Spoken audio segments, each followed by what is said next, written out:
welcome everyone to this video sequence for this local bowler website. DJ Charlie is going to be bowling today in a singles tournament. We are currently located at the Boardwalk Bowl, located in Orlando, Florida, for tonight's bowling, or today's rather. They have two sets of tournaments today. They will be having a singles tournament, which DJ will be playing today, followed by a mixed doubles tournament. I am your host for the singles tournament, Kate. I'll be helping DJ in the mixed doubles, so you probably will be seeing me play. But right now, they're just finishing up their warm-ups. They still have a minute left to practice. I do have to apologize in advance. Today's singles tournament, they are going to be moving lanes in between games. There will be a total of 5 games. So there will be movement in between. They're going to do 2 pairs. So right now we're in lanes 21, 22, and the next game will be at 26, 27, or 25, 26. So yes, 25, 26, sorry. So that will be the setup for today. So you're going to see a lot of movement on the camera. We'll probably edit most of that out, but just in case some of it is noticed, that is what you'll be seeing today. Just a reminder, whenever these tournaments come into play per USBC guidelines, it is bowlers' responsibility during these tournaments to correct any discrepancies on their handicap or tournament numbers. I know. I feel like it's hitting my collar, that's why. So yeah, no, I'm just messing with the mic, so I do apologize if it sounds a little off. Anyway, as I was saying, per USBC guidelines, whenever you do these tournaments, it is bowler responsibility to correct any and all discrepancies on your handicaps, your average, and your tournament numbers. Failure to do so, you risk being disqualified from this tournament as well as future tournaments. So bear that in mind. If you are new to the bowling scene, or you're just wanting it to become a more established member of the USBC community. So again, welcome to localbowlers.com. Singles tournament of the greater Orlando area.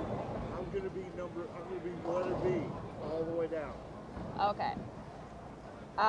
So DJ just informed me that the way they have the singles tournament set up is they're going to go by letters. So right now, for lanes 21, 22, it is 5 players. They pick a letter, and they are to maintain that letter throughout the duration of the 5 games that they're doing. So DJ is going to be the letter B, so that's going to be the second row from the left-hand screen. So it's a free-for-all, every man or woman for themselves day, at least for this round, for these few rounds, and then later you're going to see the mixed doubles where it'll be pairs of teams. DJ and I will be doing. We both have storm shirts. And being that we're both parents, considering DJ is my dad and I am a mother, we've decided to nickname ourselves the Parental Storm. Inside joke for all you parents out there in the bowling scene. Lucky for me, Grandma and Grandpa took the kids away so I can participate today. Otherwise, we would not be having the same experience. You'd be having DJ's charming,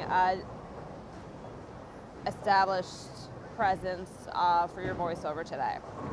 So again, localbowler.com, focusing on the local league bowler for the greater Orlando area.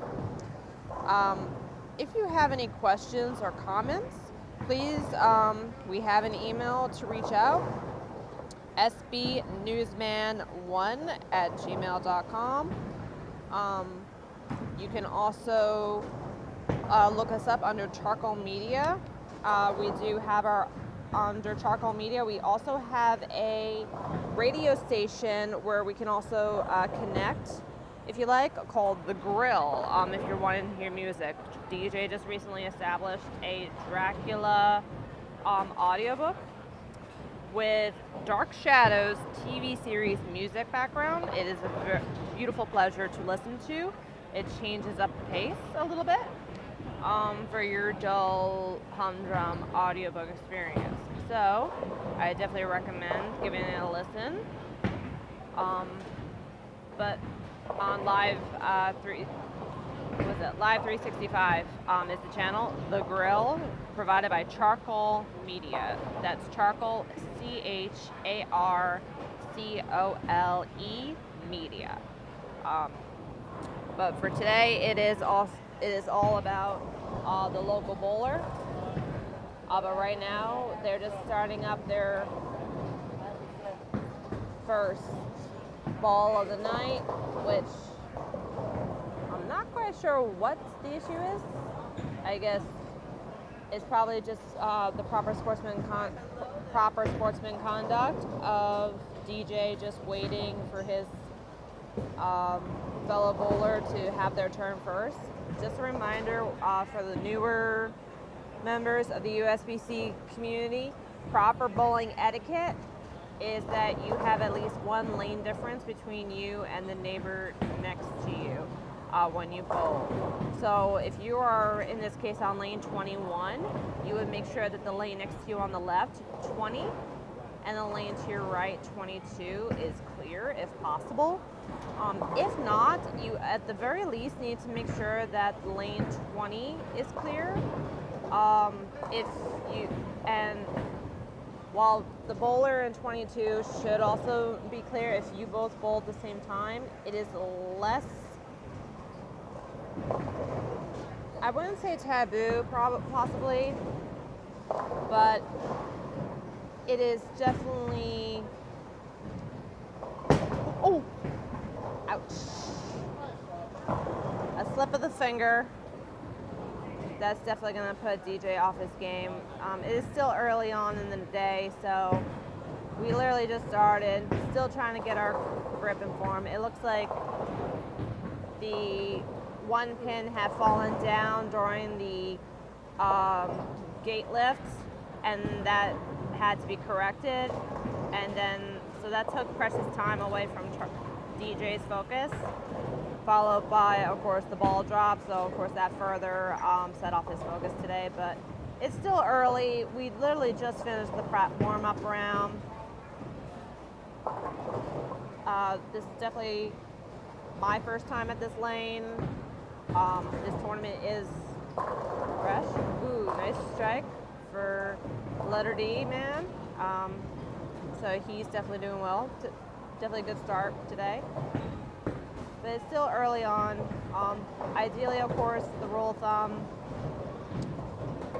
is to make your mark, whether that's through a strike or a spare. Beautiful strike. Beautiful strike for DJ Charlie. Good job, Dad. But yeah, back to so yeah, whenever you do a tournament, ideally, yes, you want to just make your mark. If you leave opens where you don't complete your spares, in those cases, it does happen, but that does make a bit of a difference when you're trying to maintain a high handicap versus a lower handicap. But back to my initial point before that little distraction, was the proper etiquette is to let the bowler in front of you on your lane to go first, as well as make sure that there's at least one lane of difference between you and the bowler next to you. So as you see, the bowler as you see, there's two bowlers, and then the one in the middle had waited his turn. And then as they finish their form, the bowler in the middle goes up and takes their shot. It's just proper sportsmanlike conduct in the bowling community, very proper etiquette. Obviously, if you ever have the opportunity to coach any of your fellow younger bowlers or to help build the next generation of bowling teams for the USBC community, do remind them of this good rule. It is just highly frowned upon to bowl at the same time as someone else. It is also a bit of a safety issue, considering the fact that these bowlers are throwing anywhere between, throwing anywhere between 14 to 18 pound bowling balls, depending on the strength, upper body strength that people have. So most bowling balls on average are usually around 14 to 16 pounds on average for most bowlers. Obviously, certain bowlers prefer lighter balls, some bowlers prefer heavier balls. It depends on not only their upper body strength, but also just how it helps their form. It varies for everybody. I personally like to have a 14-16. I believe DJ's beautiful finish has a 16 ball by preference. Some say that the heavier the ball, the better the speed. Not necessarily, but it definitely does add a little bit more power. But then again, depending on the design of your ball, it could have a very good access and have a good hook, which could make all the difference in just the angle. If you were to look at the mathematics of it, if you're a more sciencey mathematics genius, that's probably why, if you've all been paying attention, have found. Pattern is Marshall Holman, BB 2019, 41 feet. You heard that from DJ himself, folks. That is the patterns of what the lanes are oiled with and set up. So I cannot explain that as well as he will. So probably at some point we'll have an interjection or explanation later from DJ Charlie, who will tell you more about or explain a little bit better the oiling patterns. But yeah, it's a Marshall, and it is designed and set up to help with it's just the way the oil is set up does affect the way the balls are thrown. It does affect the hook the balls make when they make their curve. But as I was trying to say, the bowling balls are, not every ball is the same. Some balls are different. And it's just a matter of, depending on the design of your ball will either just be all for some about power and how if you do a hit on the head pin, the power behind the ball can cause the explosion, if you will, to make the strike. Or if you have what most common and most frequently bowlers have is a hook base.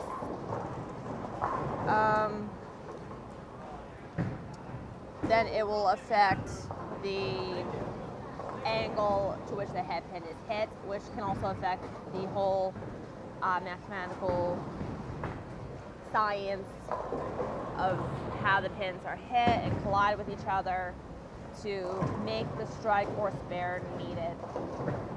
And in case you're wondering, in the bowling industry, if you do own your own special pair of shoes based on your form and throw, you want to have a good sliding foot for that.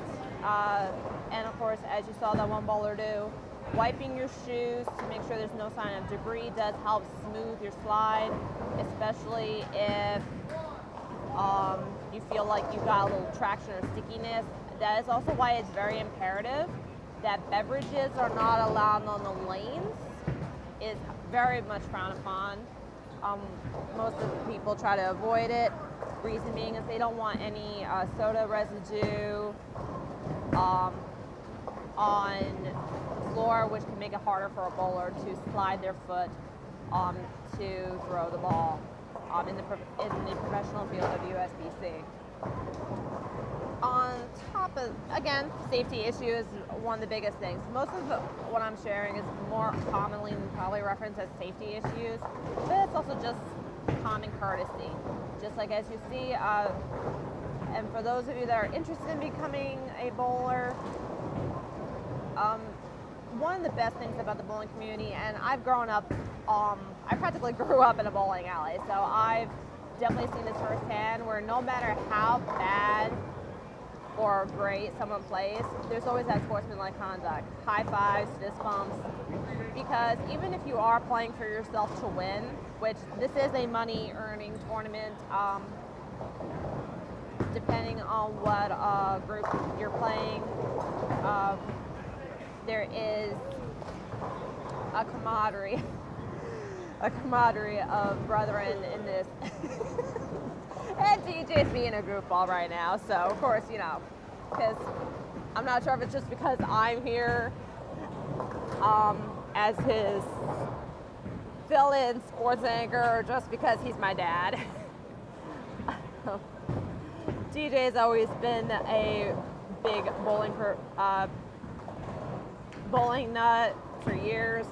He's helped me learn as much as I have, but don't let that goofball exterior fool you. When he has a reason to be, he becomes a pretty mean machine, both in bowling and even at home if you cross him the wrong way. But it looks like he's got a roll going on right now. He's definitely getting some traction. So he's got another strike, which is very, very good.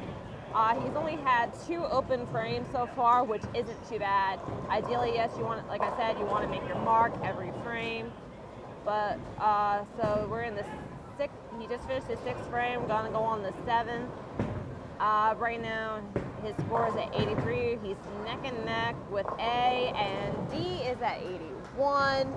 It looks like whoever was, and of course we have some no-shows for the tournament, or this is just just empty gaps, which are always marked with zeros. Excuse me. So yeah,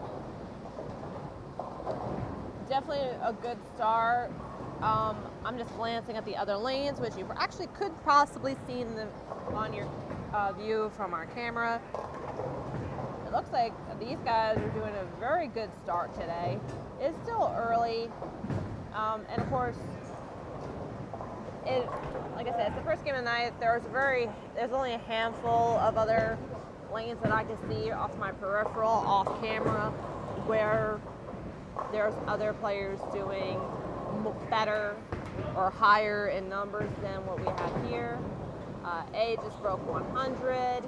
D is just short at 99. Looks like he just missed his pair, so he's got an open frame. Otherwise, he probably would have broken 100. Now it's DJ's turn. We'll see how he does. Right off the arrow, looking good, looking good. In the pocket, ooh, looks like he got robbed on that one, but it's a 9. We can make that work. He did break 100, so if he can make the mark and pick up that spare pretty nice, it'll definitely keep him in a good place. Whenever and if I recall correctly, and I hope, and obviously at some point DJ will probably fill in the blanks during the double, most likely during the double segment is when you'll get a voiceover from DJ himself going over points I missed. So please, if you do stay tuned. And beautiful pickup by DJ. I'm not sure if you guys caught that on camera from the other bowler passing through, but he did pick up that spare, and now he's at a 103. And it looks like his number A got a strike, so they're at 123. D is up, and then letter D is up. DJ is going to go on lane 22 next after he lets his competitor have his turn. Like I said, it's going to be a little bit hard, but they just got their strike, so they just made it to 109. So a friendly So yes, my friendly point of note here is that whenever you get a strike, this is something that most of you probably know by now, but for those again of you that are new to this community or new to this site, at this point, beautiful strike by DJ, very nicely done. Puts him right in with A, neck and neck with A. So whenever you have a strike, if you maintain, as a reminder, there are 10 frames per game. To get the ultimate high score, which is a perfect 300, if you would have to maintain a strike in all 10 frames. By doing so, a strike, any points per after a strike are multiplied by the score of 3. So if you maintain a strike, any point after that is multiplied by 3. So if you get a strike in the first frame, then you multiply it by 3 in the second frame. If you get a strike in the second frame, it's multiplied by 3. So then you get 60 points in that first segment. So that is a good way to look at it. If you ever get a spare or any sort of pickup, very nicely done by letter D. He got another strike, doubling up. He's got his double. One more in the 10th frame, and he will be getting a turkey. Gobble gobble. Which we can explain, which if it hasn't been explained to you already in previous local bowler videos, you could definitely, I'll definitely relay it here as best as I can. Pick up on letter A, finishes off strong. So but again, if you ever do get a spare, it doubles up your points. So if you ever have a open frame, which is where you do not get a strike or a spare, it's on a score base of 10. Every pin is worth 10 points, or a point, excuse me. So very nice, really hitting it on. Ooh, okay, a little off center on the pocket, but he did just make the head pin. He is with a 9, so that's still a very good shot by DJ. Unfortunately, the tricky part here is that the pin is on the right-hand side, and DJ is right-handed. So it is, and for anybody who's ever bowled before, you know that if you ever have a spare pin on the same side that you're handed on, it is a real pain to pick up because of the way your throw is. You naturally will want to throw the ball towards the left if you're right-handed, or towards the right if you're left-handed. So, and then just trying to ride along it, and he didn't pick it. He didn't get to hit it too much. He didn't hit it hard enough to the right. So that was I hate 10 pins is what DJ says. Who doesn't when you're a right-handed bowler and you have to take that pickup? And I'm sure any left-handed bowler will tell you, I hate the 7-pin. I too am right-handed, so I cannot vouch for them. But if I do ever come across a left-handed bowler, I'll be sure to ask. Ooh, what a shame for D-Man. Oh, I'm sorry, A-Man. He still finishes off with a 158. Not a bad first game attempt. Probably not his best average, but it's still a very good first game, especially after practice.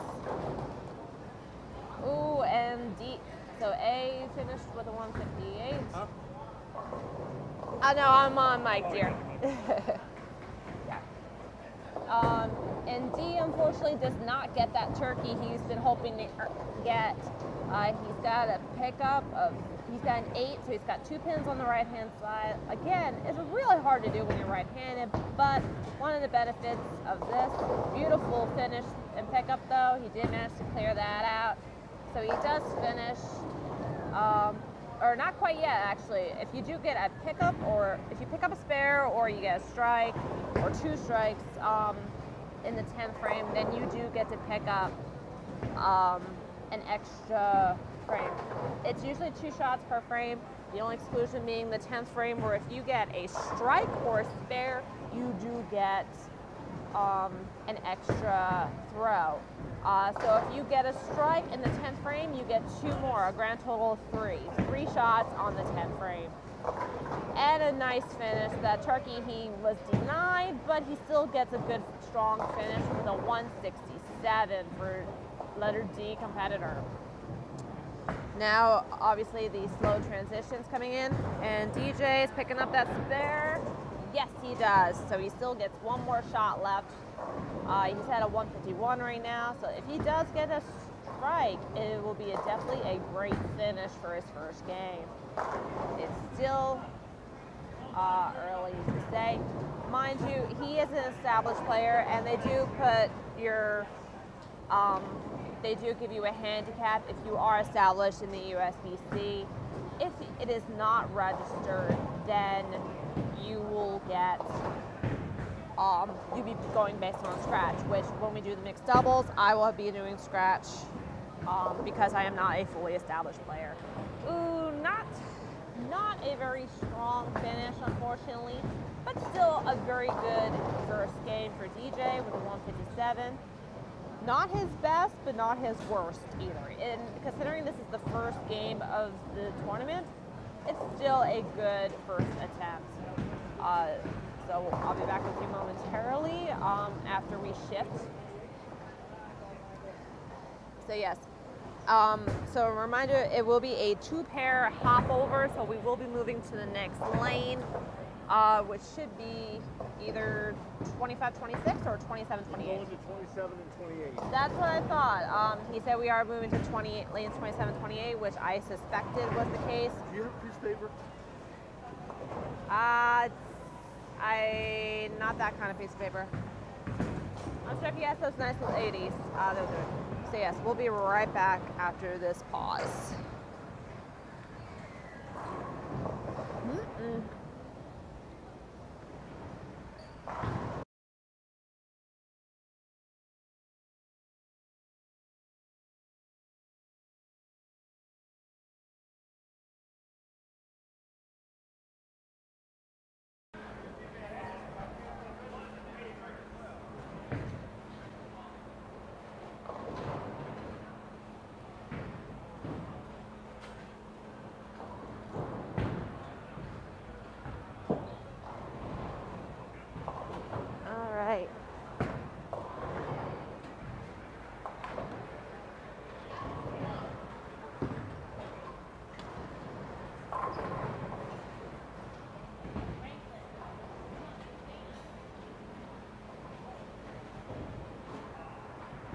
All right. So, and then deck. I have the bowling ball bags right there. So since you're gonna be at 31-32 next after this. No, we're going to be on 33, 34. We skipped 2. Right. Sorry. I'm.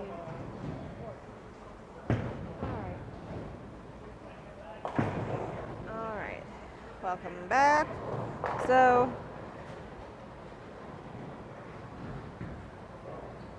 Based on the layout, let me see if I can adjust the camera a little bit. There we go. All right. So.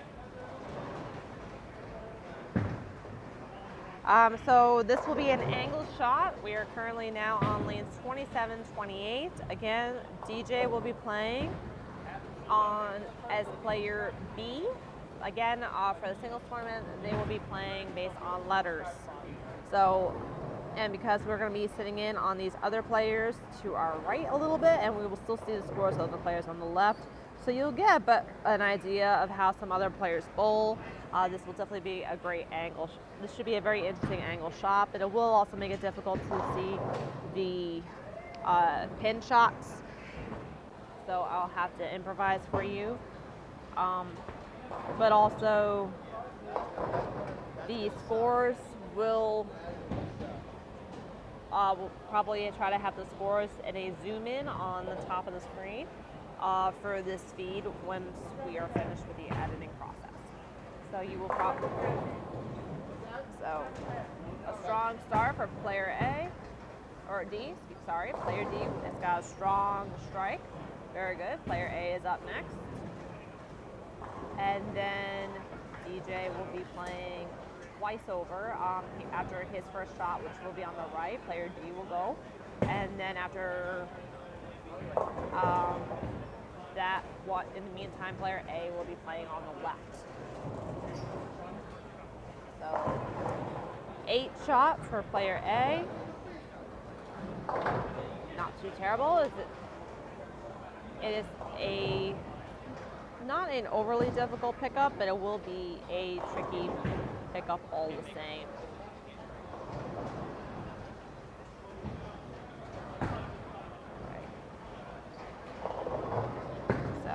And there he goes for a pickup, and he gets it. Player A gets the pickup he needs to keep going.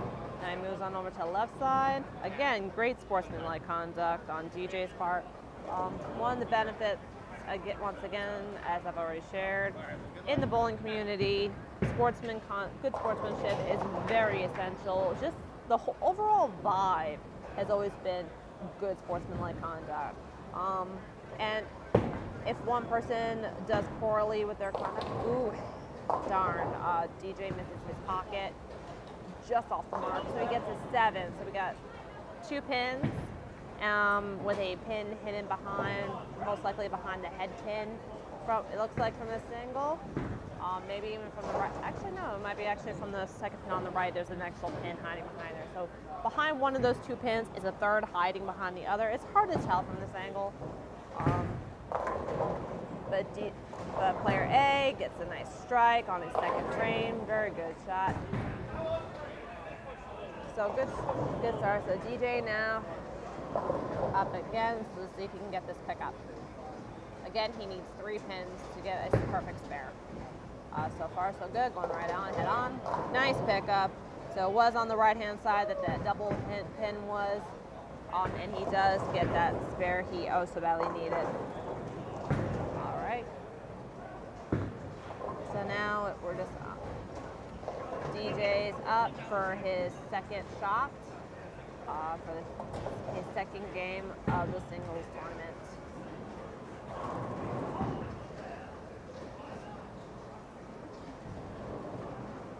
All right.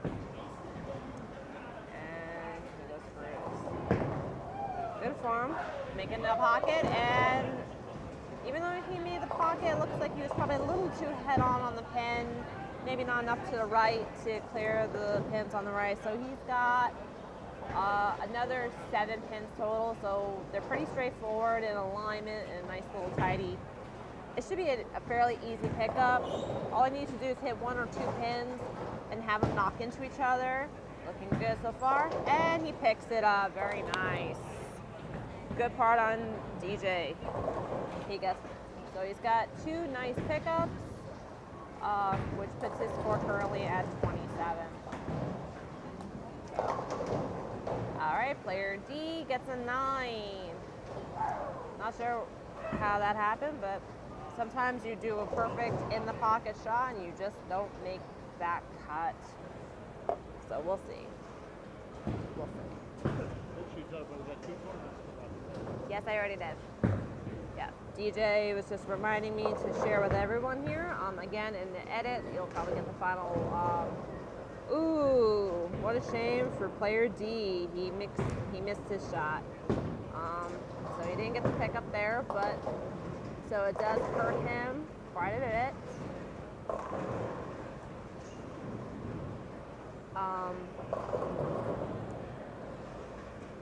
But yeah, so again, this is game 2 of the singles tournament, and then as we move along, we will be heading up for a mixed doubles tournament. Again, I will be participating, so it'll be all on DJ's part to probably fill in the gaps there with the feed.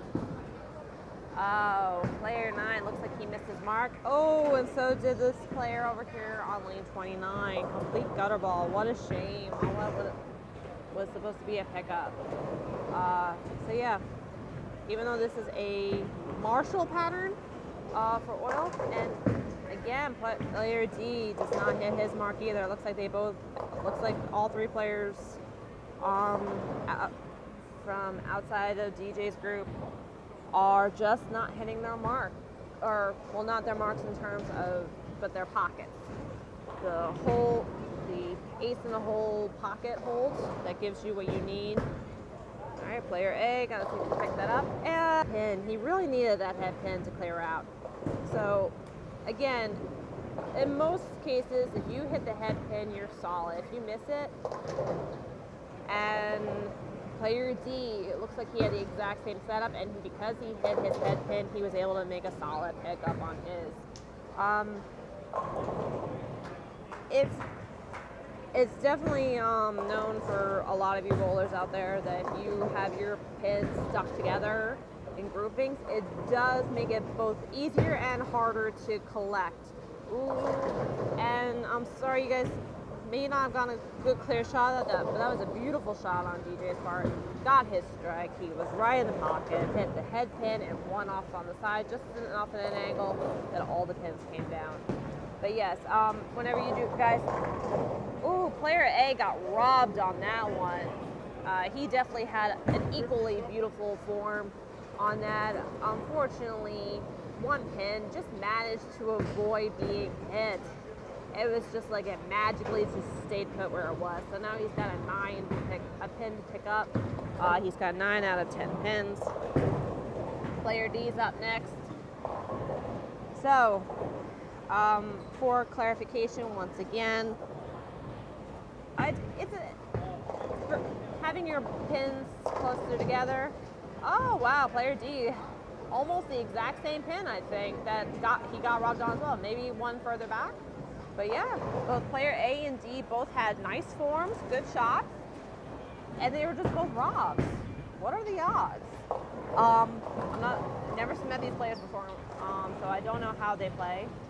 So player D, looks like on the name of the back of his shirt, it says Michael. I'm not even gonna bother saying his last name because I will probably butcher it, and I do not like ruin someone's dignity like that. I do not want to insult someone based on their name. But player A definitely gets with the Air Force hat. He's definitely gone his pickup, which is great for him. DJ is up next. Player D is gonna finish up his pickup. But again, as I was saying, whenever you want to try to get a spare, you definitely want to.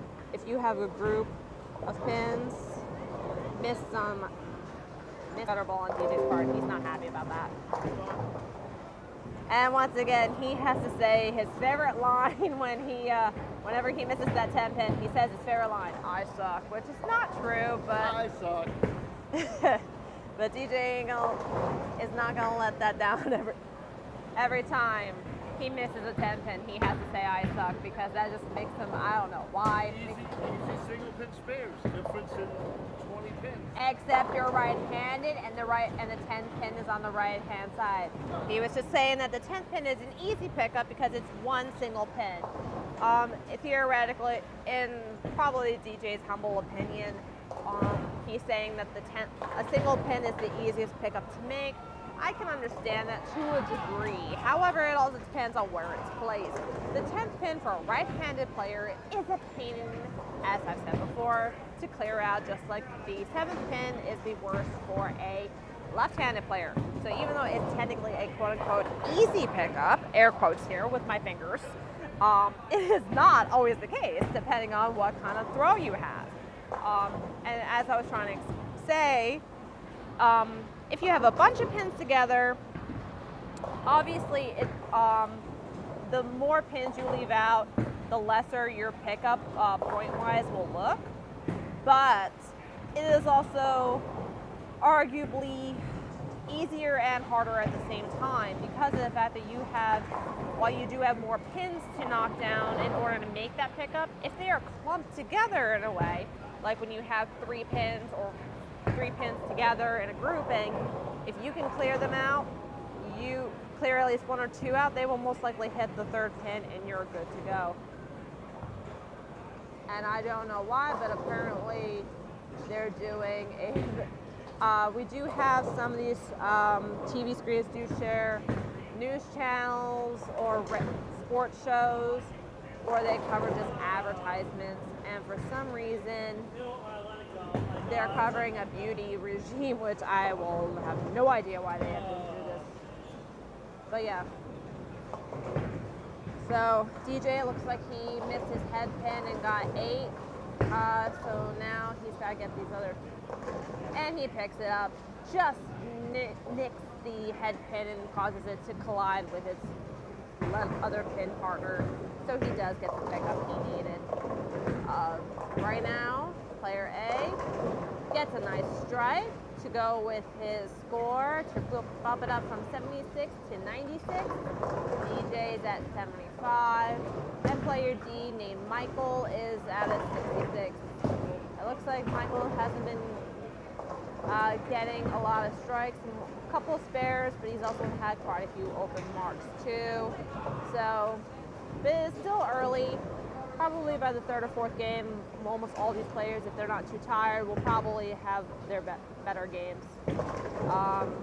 Yikes, Michael misses his head pin. But it looks like he's working on his slider foot, so maybe he's having trouble with his shoe. That's just an observation here, folks. I don't know what Michael is thinking, but it is his game. So, not trying, but yeah, no. But it looks like these guys are definitely all very good players, all well played. It is also, could be just tournament nerves. Everybody gets nervous during a tournament. I know my stomach's in knots today. So who knows?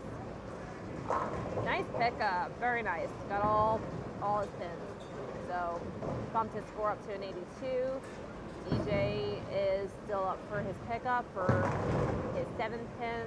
So to get that 9 to make it a spare. So that way he can bump his score up from a 93 to a 94. And then player A with the Air Force hat is, yep, he gets that pickup. Good job, DJ. But yeah, player A with the Air Force hat is going up for his next shot. We'll see what he's got. So, yeah. Beautiful strike. Good job, player A. Yep. So yeah, don't know his name, but it looks like he. I'm just probably gonna call him probably like Lieutenant A, only because he's got, not only does he have his Air Force hat on, but he's also got a military. Player D, Michael, gets robbed again with a 10 pin, not standing up. But no, I think I'm gonna probably call Captain A or Lieutenant A for player A, because not only does he have an Air Force hat on today, but he's also wearing a military style gray American flag designed in a military fashion on his gray shirt. Also on the sleeve of his shirt also has a military emblem. I do not know if he is military, just as much as like my husband, who just supports the military and wears military style clothing, but actually is not military. Is possible, or he could be just a veteran, but that is his business. I'm not asking. But no, he's definitely he's got doubles right now. If he's lucky, he will get a turkey. So then, ooh, what a shame. In case you guys didn't notice, on lane 26, they actually had a 7-10 split, or for a lot of bowlers, they call that the field goal shot. They're almost impossible to get. It is conceivable, but only if you're in the pros do you even have a chance of maybe getting it. And even then, chances are not always the best. A lot of professionals will admit to that. Oh, denied that turkey again. Nobody's luck today on getting those turkeys. I'm not seeing any turkeys today. At least not on these lanes I'm viewing. I'm sure there's probably a couple in the other lanes, but it's still pretty early. And we're also farther away from probably the higher scored players. But all right, player D, Michael, gets his strike. Bumps up his score to a 121. All right, Captain A or Lieutenant A is definitely going for his pickup to bump up his 143 to maybe a 144. And he gets it, so he's made it to a 144 now. Good. Oh, I'm sorry, 145. My fault.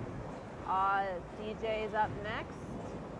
He's currently at a 114, so if he can get another strike, he'll definitely be doing good. We'll have to wait and see on that. All right, and there's his form. Ooh, off center, not hitting that pocket. So he's got 7 pins, 3. It looks like it's a nice little triangle shape.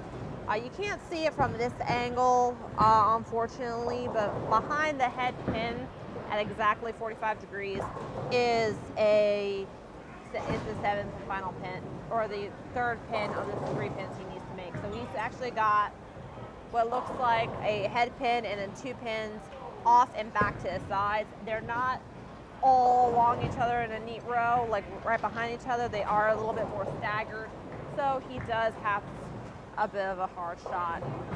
If he aims the head pin just so and just nicks that 1 pin on the right, he should be able to get it. And no, unfortunately, he was a little too far off on the side on the head pin, which unfortunately made it so that when the ball hit, not only were the pins deflected, just off, so they kind of just went around that 1 pin that stayed alone. And of course the ball, because it hit the 2 pins, it itself deflected, so it ended up in the back. So player A, he gets another nice pickup for a 9 pin. Michael is up next. So yes,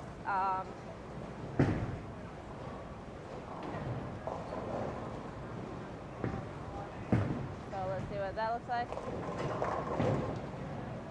So I can't tell if that's a head pin that's still standing or not, because like I said, from my angle it is a little bit tricky to see, but a very decent shot. It is a split. You will see that on when we have a zoom in on our scoreboard, whenever there's a split, when there's more than one pin standing for pickup, as well as being split apart, even depending how big the gap is, it is circled on the board. So again, unfortunately, Michael can only manage to get 2, and the 10 pin had to be left alone in the corner. So it is not a. And DJ gets his pickup, so he's still alive. We're going into the 10th frame. 164 for player A, or captain A. Player B, DJ, is at 142, and player D, first name Michael, at 139, entering the 10th frame. So definitely a very good, still hanging in there, still going. Ooh, looks like Lieutenant A put a little too much force, so his ball didn't hook enough to get anywhere near that head pin. Stayed too far to the right from this angle. So now he's got the head pin, and it's got 4 pins. So on the left side of the head pin, you'll just see 1 pin. There's 1 pin behind that, and then the 1 pin that's on this angle. It's either a little bit far behind or directly, or a little bit to the right. Depending on how it depends. You guys know your pins better than I do. Ooh, wow, that was a close call for Michael. That 1 pin was able to roll over and knock over that 10 pin, so he's only got a 1 pin pickup. That should make it a lot easier for him. Otherwise, he would have been in real trouble with that. Good. Player A, Lieutenant A, got his pickup. Nice. He got all 4 pins. So now he gets 1 more shot to beef up his score from a 180 to possibly a 190 if he's lucky. Maybe even break 200 if he gets a strike. So there is that possibility. Michael gonna go for his pickup. If he can get that and maybe another strike, he's probably leaving with a higher than a 150, maybe even pushing a 160. And the pickup's his to take. So he has 1 more shot left. And then they'll be writing down their scores, and we'll be playing hop over once more. for our third game of the singles tournament. Again, we're playing for 5, and yes, strike for player A. Lieutenant A's got his, Captain A, Lieutenant A, he's got his strike. So 190, I called it. That's a pretty good strong finish, close to 200. If you can make, that's not too bad for your second game. And Michael too also got his strike. So now he's got a solid 159. So that is definitely both good finishes for both of them. Another nice throw, a really nice ball in the pocket. Once again, D9 for DJ. So he's got to get this pickup. Right now he's at a 160. If he gets the pickup, he's looking at somewhere between a 161 to 163, depending on because of his previous shot, which is the 7 spare. He can make this mark and a strike. An open frame, so he ends with a 160. So he's been consistent. So he's been consistent with his first game. Not bad. Could be better, could be worse. So now we are going to move on to our next set of lanes. We'll be right back. I gotta use the restroom. So let me, how do I turn this off?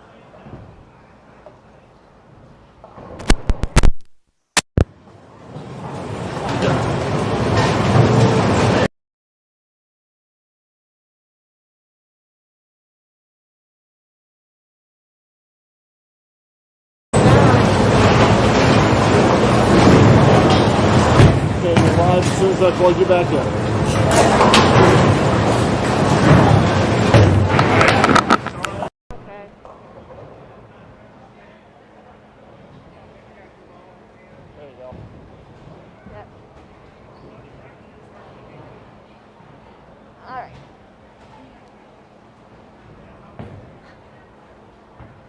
Welcome back, guys. So, Game three.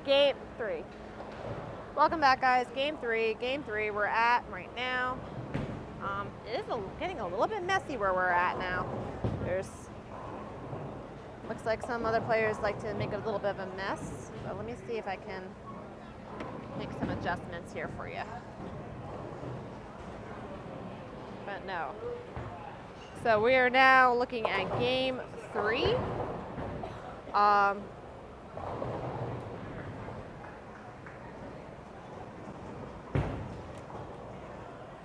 me just adjust the camera ever so much.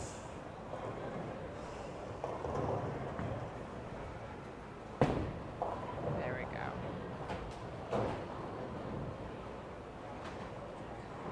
All right, now we are set.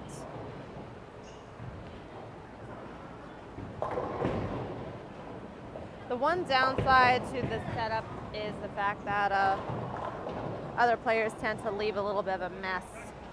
So you have a hard time trying to clean up and keeping our area clear of debris. So that is what we're working on right now.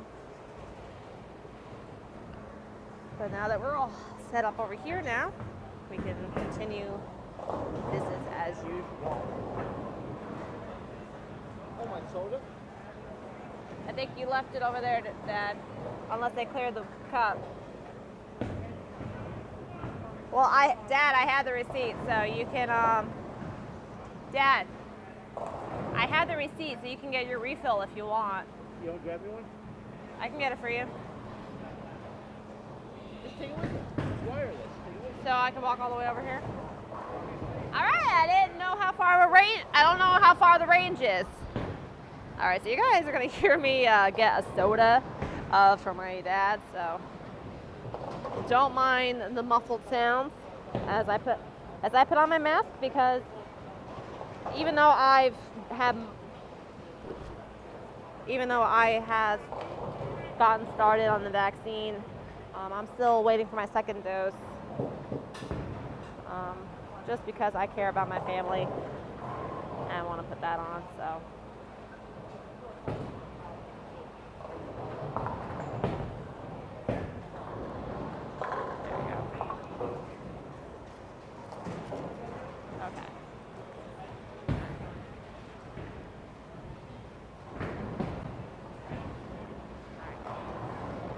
So after this game, we will be moving to all the way up to the very first lanes. So it's going to be a bit of a heavy move. So that is definitely going to affect the video as well as the sound. But again, the aim is to have it so that when it's all said and done, with the editing cleaned up, you will have a pretty consistent video. So half of what I'm saying you're probably not even going to hear. Just give me a few minutes while I get a fresh soda.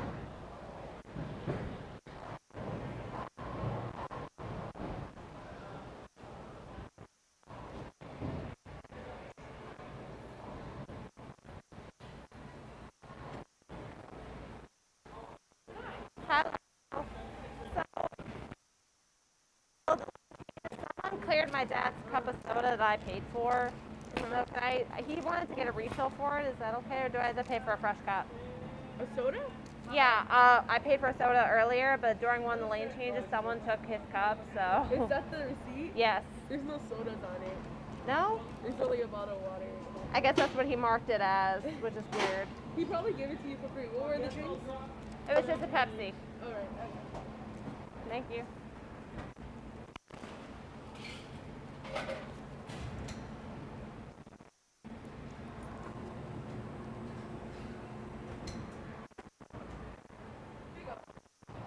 Thank you very much. Yeah. Quarter past a freckle.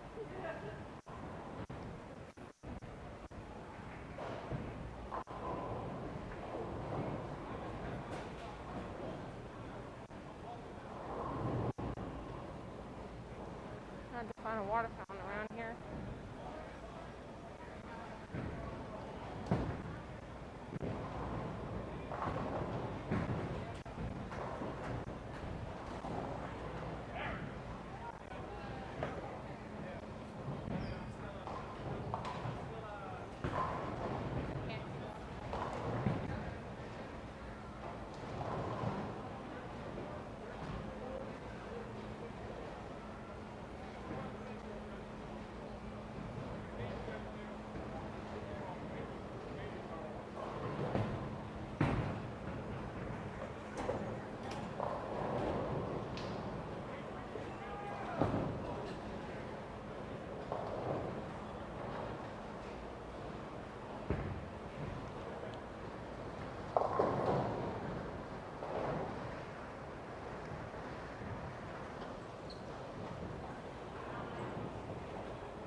Alright guys, I just got back and it looks like DJ is about to make his third shot. Let's see if he gets that turkey he's been aching for. Yes! Turkey, turkey, turkey! Gobble, gobble! Alright. Hi, real quick question. Sorry, I would have worn my mask. You said, what was the name of the link for anyone who wants to check their standings online? TournamentBowl.com. TournamentBowl.com. That was just one of the bowling league representatives, tournament representatives that's running the tournament. TournamentBowl.com. Again, for anyone who watches this video that was at today's tournament, if you just cannot remember how to access your standings, that is the link you need. TournamentBowl.com. That's to help me check your standings for today. That was the instructions during today's startup speech, was that everyone who wanted to keep track of their standings, there's no whiteboard brackets of any kind on display. So if you want to find out your standings for today's tournament, you have to go to tournamentbowl.com. Again, that's tournamentbowl.com. That is how you access to find out the information you need.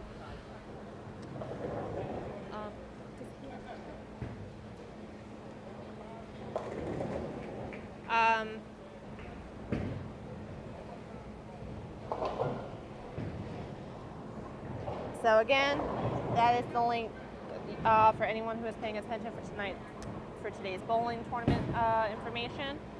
Find out your standings. That is what you need to know to check for your information. All right, Michael goes up. Very nice hook For a second, I was worried he was going to make it, but the last second, that hook came out very nice. Hit the head pin. Unfortunately, that 10 pin just wouldn't go down. Here comes DJ for his hopefully 4th attempt at a straight up strike to make a quote unquote hand bone. Let's see if he gets it. Uh-oh. Football. Football split. Football split. The 7-10. That's the 6-10 or 7-10 split. Hated by every bowler imaginable. Even the pros hate this shot. They call it the field goal shot. It's near impossible to get. Very rarely. It's crazy and technically the way to complete that, it's only just to get the one. You can never get both. Those that do, usually the shot only for fun.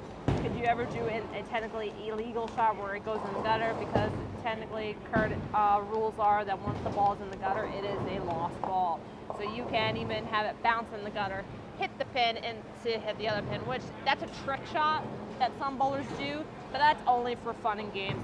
But in reality, once the ball is in the gutter, it's a lost ball. Ooh, just like Michael's right there. Ouch. Looks like he hit that ball a little too hard. And yes, it is possible to ride the rails for this. So give me 1 second. Hey Michael, since you're playing today and we're videotaping for our thing, if you ever want to just re-look over your gaming from a third-person perspective, that's the link. Yep. Thank you very much. Yeah, I figured since you are here, and since I am only saying your first name, I cannot say your last name this day. I don't like butchering names. So, so it'd be Mozak. Well, I just call you Player D, Michael. That's how I do it. So yeah. So no, I was just making sure that Michael has access. We do try to be fair.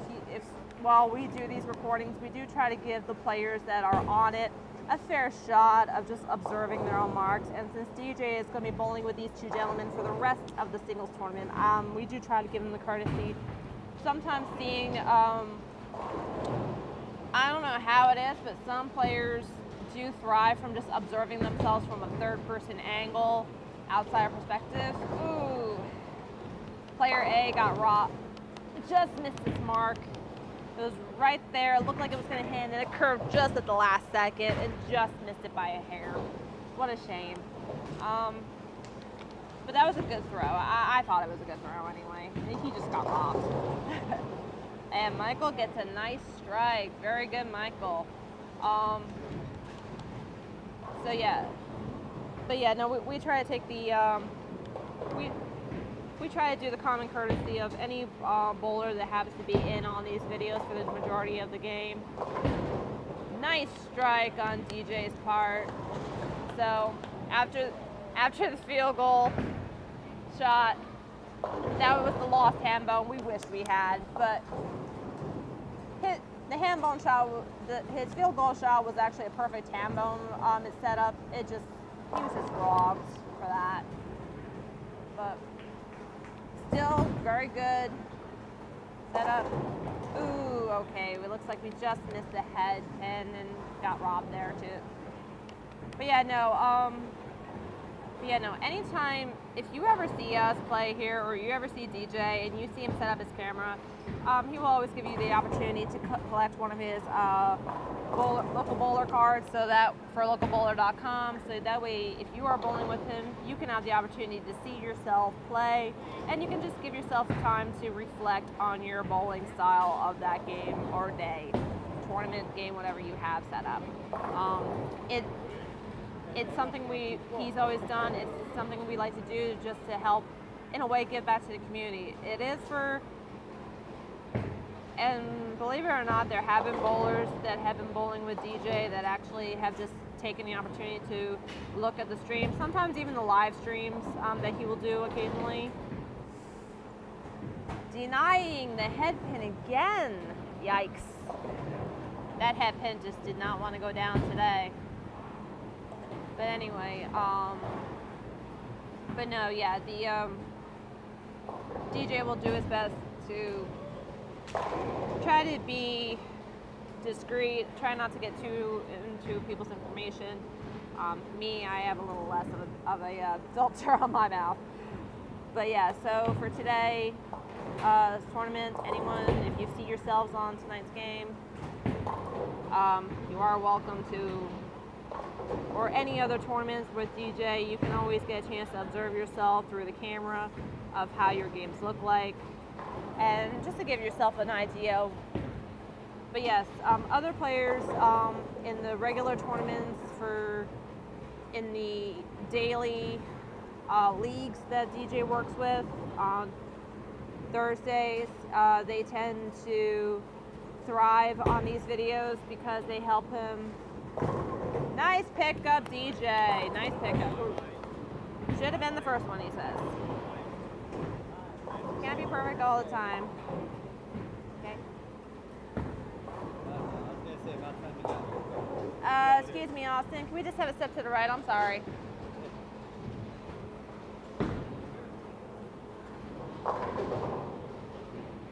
And a strike. But no, yeah, so some players on the Thursday night leagues that get to be in these videos on such a frequent basis, they do usually thrive on these because it is just that outside third person perspective from a camera that provides them what they need to do well in reviewing where they messed up. Because sometimes just looking at yourself from the outside definitely tells you, oh, you know what, that's what I did wrong. I twisted my arm or something, or I just missed my slide. I didn't go low enough. Nice strike by DJ. Very well done, sir. Thank you. So yeah, it's just one of the lucky perks of having DJ available at your disposal with his localbowler.com video feeds that we do here. It definitely helps. So right now we're just taking it easy. So we're in our again, this is the third game of the 5-game singles tournament series. After this game, we will be going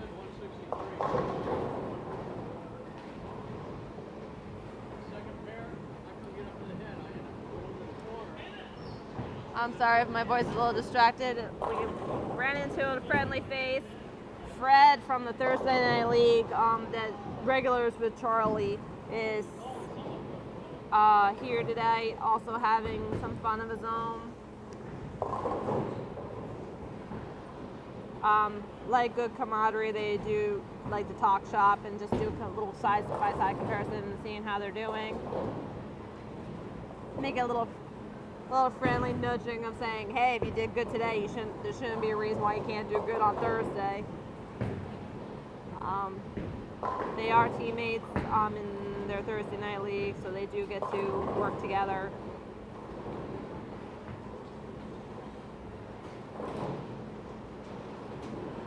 So it's going to be hard to see from here, unfortunately, with the double blockage of players, but the one ball, it looks like the ball hit the one pin, and both the ball and the pin deflected each other and caused it to go around the second pin that was behind the first.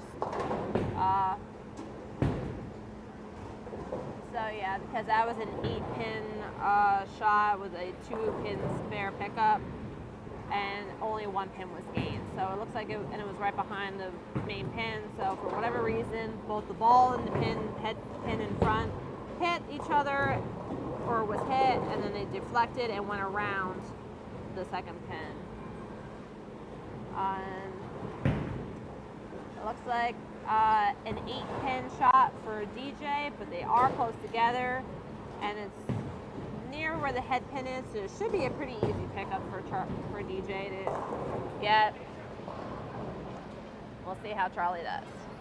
All right, and there's our nice, it was a nice shot, and it looks like it's another 8 pins for player A. still.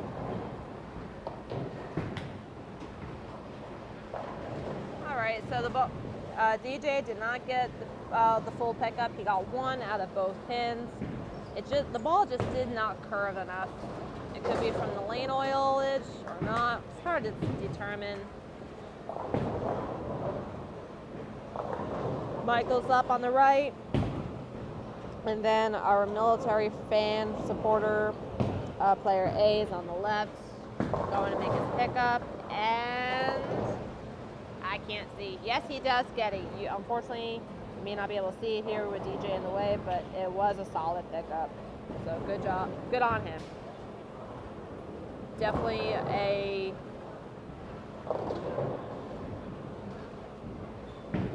Michael kind of cut it close. It looked like it just hit the pocket, but it did leave a pin standing or two. It does say 8 pins, so it looks like it's one directly behind the other. So he's going to have to hit those 2 pins head on to get that pickup. DJ up next, and good form, good form. The curve just wasn't there. He might just, possibly that, or maybe just a little too much oil on his ball. DJ thinks he threw the ball a little too fast. I guess we'll find out in this next shot, but it does leave a little bit of a split. He's got 6 pins, so he's got 4 left. 3 on the left, 1 on the right. I guess the gap is not wide enough to be considered a split because he does not have his 6 marked circles on the board. Very nice, good attempt, and just misses that head pin, which if he had gotten that would have cleared the 10 pin.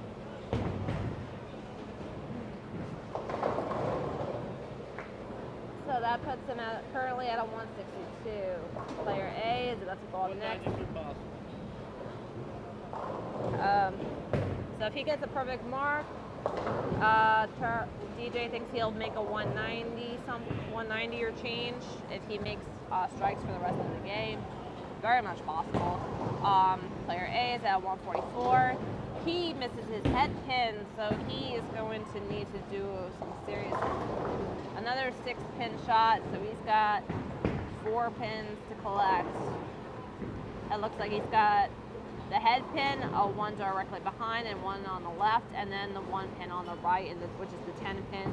So not a terrible pickup, but it's definitely not going to be pretty.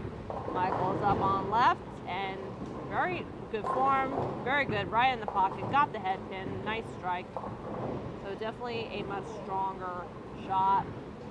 It looks like Michael's balls are definitely catered with a much better hook. And I couldn't tell from the lady in pinks on the left, but she does get a strike on the offside screen, and she's player D on lane 32, and she just got her turkey. So congratulations to the lady in purple with the turkey. So, yep, Michael goes in for his 2nd shot of the 10th frame. Another strike, very nice. He gets 1 more, he gets a turkey, and that's a very good, strong finish to wrap up your game. His current score looks like to be a 161. That is prior to the strikes. Now remember that when you get a strike, your score triples, whilst with a spare, it's like 1.5 to double for a spare shot. So with the spare shot and the 2, ouch. Okay, not a very good shot for DJ. He way off his mark. I think he's getting lost in his head. DJ! Dad! Get out of your head. Just relax. All right. So Michael finishes off with a 9. Probably my fault. I was yelling at DJ to calm down because DJ's getting wrapped up in his head. But a very good, that's a good strong finish, a 170 for Michael. So hopefully it wasn't me that distracted him and it was just his shot. Ooh, it looks like that gentleman, Mr. Austin, on the left side got a nice strike for his team. Looks like he's player A on that lead.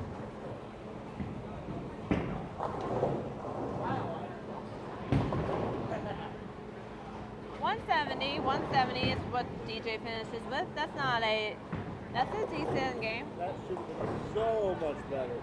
Amazingly better. Dad, you're getting caught up, you're wrapping yourself up into it again. I know. Stop stressing out. I'm doing that in myself. I'm allowed. Dad, there's a time to push yourself to work better, but then there's time where you're getting yourself so wrapped up you're not seeing what's in front of you. Just enjoy it.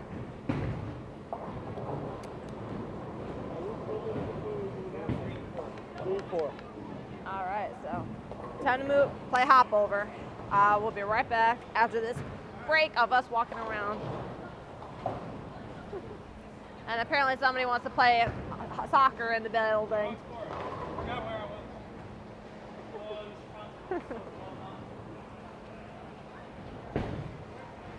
Are these yours? Not mine. Aren't they yours?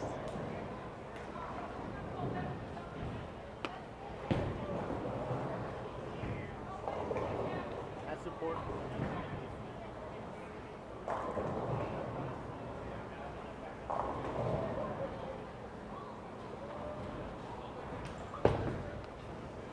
Don't forget your soda this time.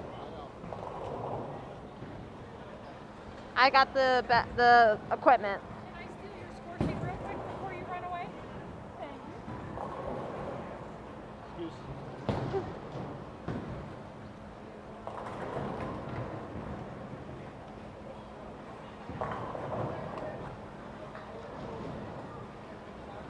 Thank you so much. Yep. Oh, did you want one of these? Did you want one of these? Thank you. You're welcome.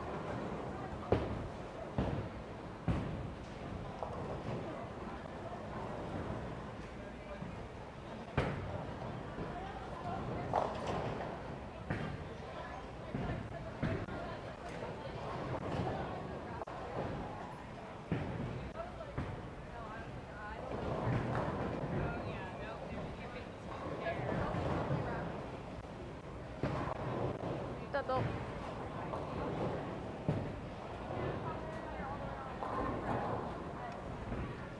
I got more. Good.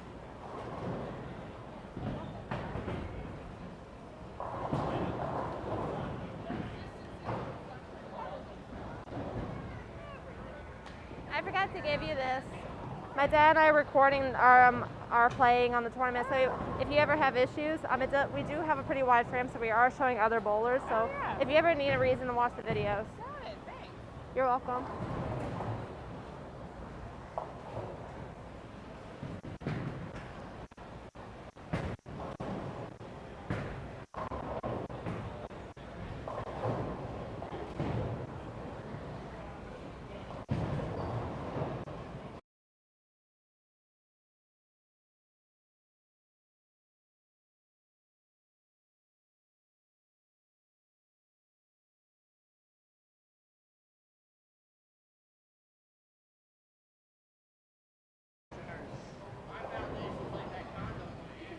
Yeah, but yours is like, I'd rather be anywhere but bowling. I'd rather use my imagination for something else. She's like, bowling, bowling, bowling.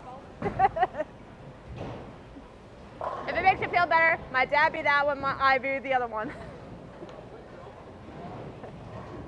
All right.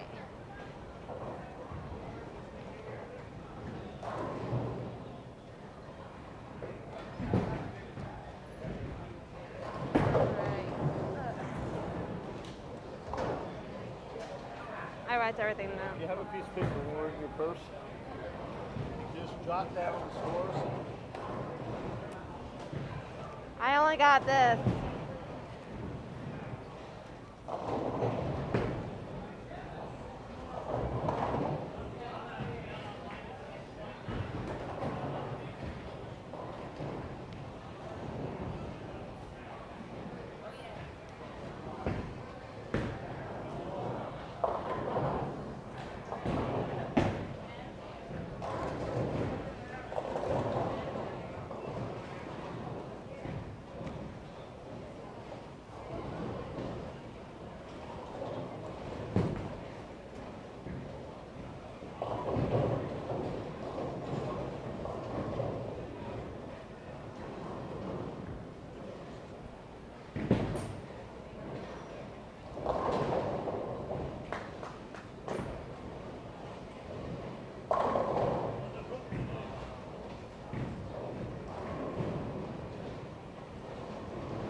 All right. And we're back. So now we are entering game 4 of tonight's tournament series. So we are now in game 4 out of 5.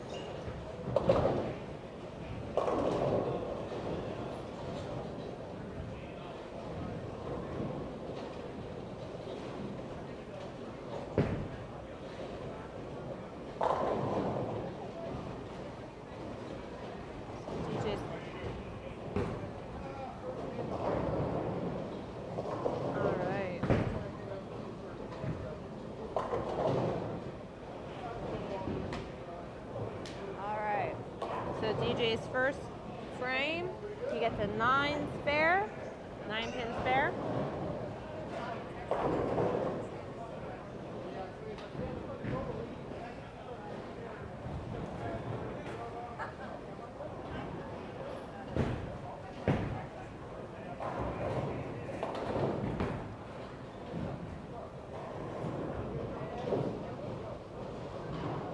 Player A, he gets a strike and an 8 spare. So that's a good start. Michael had an open 7 split with 1 pin claimed. So he missed the other 2.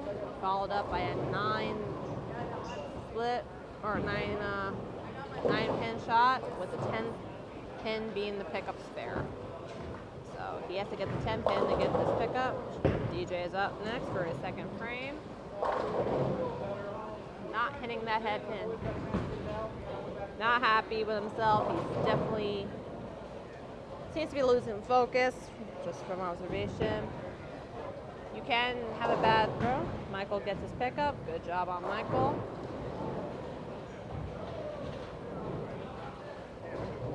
So right now, just giving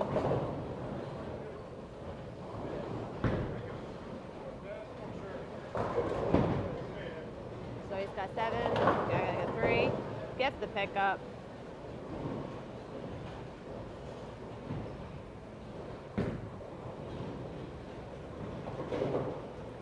Okay. Just a matter of DJ just focusing on each shot and not getting his head wrapped up too much. There is no spoon. There is no spoon, right. There is no spoon. In the words of the Matrix, there is no spoon. He's getting himself caught into the rabbit hole. I have to play Morpheus right now, or Trinity, with the Oracle combination. There is no spoon.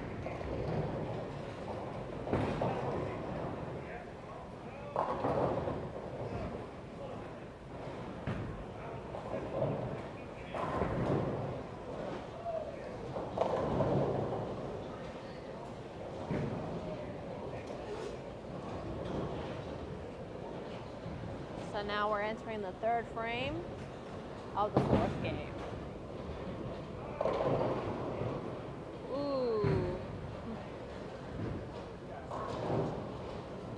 Lane 2's gentleman with the blue shirt and Alcatraz hat had a very subtle split. It looked like it was a 4-10 split, possibly. And he only got the 10 pin, so that's a shame. Michael, very interesting setup for him. He had a 7 split. It was 2 pins on the left, 1 pin, the 10th pin on the right. And it looked like he tried to ride along the left curve and try to go backwards. Very, very hard to do with a right-handed player. And unfortunately, it did not pay off this time. He definitely he only got 1 out of those 3 pins. Better than none, though. Even if it is an open frame, you are definitely better off getting better some than none. That is a very good philosophy I try to keep for myself. If I ever have an open frame, I'd rather have some pins than no pins at all. It's more, I think, heartbreaking when you have multiple pins and you miss all of them than if you were to have a couple of pins and you only get 1. And of course, you know, it really, really hurts when you only have the one pin, like everybody seems to be having. The first 3 frames, it's one pin, one pin, one pin. And then DJ had 8, he had 8 pins, so he only had 2 pins left, and he missed both. So, like I said, some is better than none.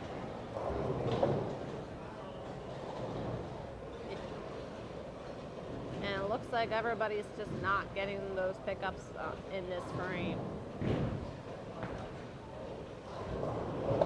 Oh, out of those 4 frames, out of everyone in that frame, only one person was able to get the pickup. Everybody missed their pickups.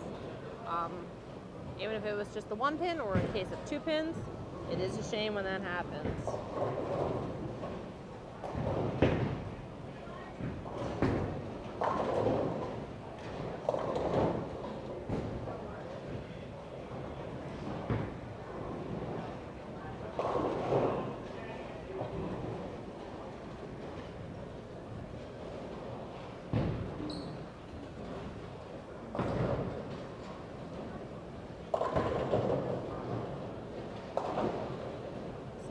In the final,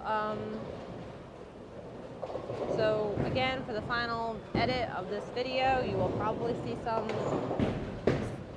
there is probably a chance of skips. Ooh, ouch. I think DJ looked like he about dropped that ball, so he missed the main pin.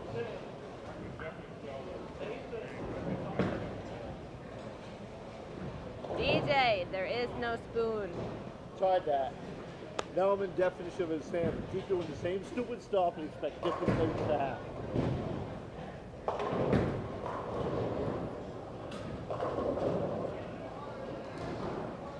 DJ, that's not insanity, that's science. I am my own worst enemy. Well, yes, you are, but what I'm trying to say is that that's not insanity, that's science. You're gonna, don't forget, science, you expect, this is science, you're supposed to be failing. That's just me trying to make the light of the situation. Obviously, DJ is losing focus. It could be because he's getting tired at this point. It could be because he is getting distracted, or trying to overcompensate his shots. Everyone is human. There's only so long you can play without getting a little worn out in between your shots. But, like an engineer and other scientists, you're gonna, most times, especially if you're talking like in the scales of NASA, you're gonna go through hundreds, if not thousands of tests where you're gonna fail before you actually get any success out of it.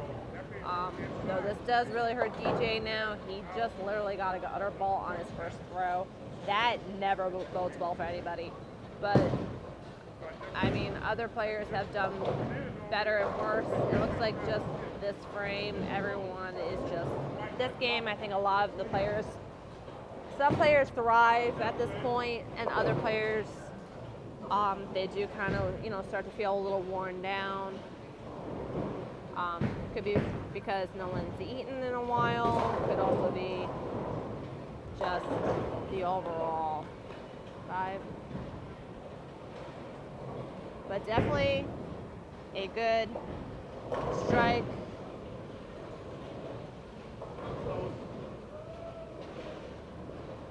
So DJ is already feeling the loss so early in the game.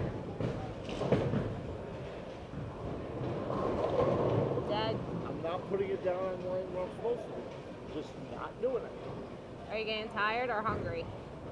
Neither. Just not executing. Making stupid mistakes. That's what it's all about. You sound hangry.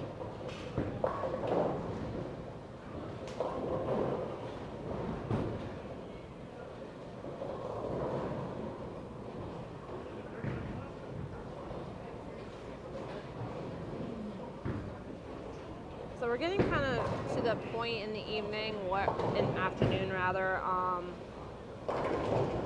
where some players, I think it's just the exhaustion sitting in. I just think that these particular singles guys, that they're kind of just at that stage where they're starting to feel a little worn out.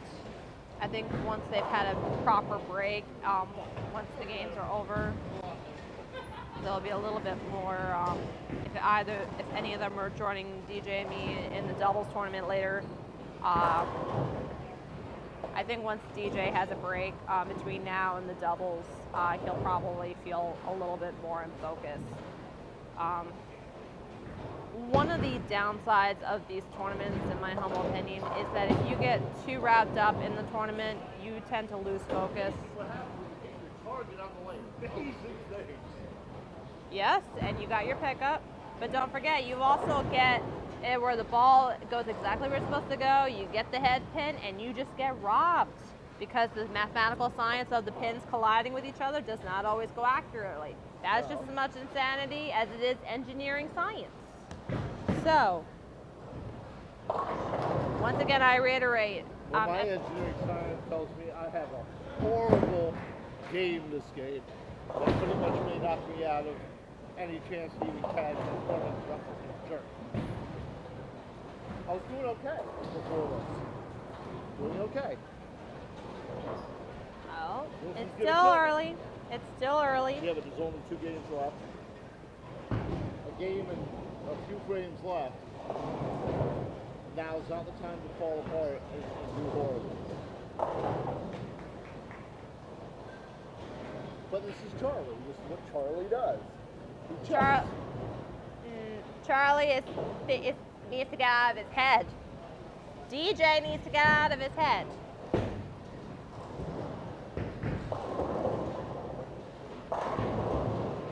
DJ, think of something else.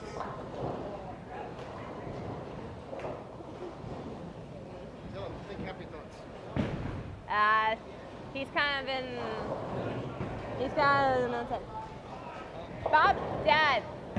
Bob Marley, don't worry, be happy.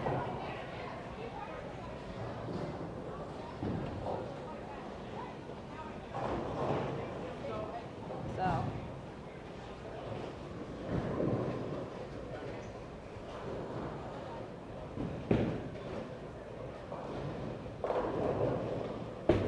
So I don't know, maybe what I'll do is I'll purposely try to see if we can set up a few minutes of music or a couple of frames of DJ just playing with Bob Marley's Don't Worry, Be Happy. Ooh. For a second I thought he dropped the ball, but he actually goes in the pocket. Got robbed all the same with his the elusive. Actually, that's not even I don't think that's the 10 pin. That might be the 9 pin. Still, these pins can get rather stubborn.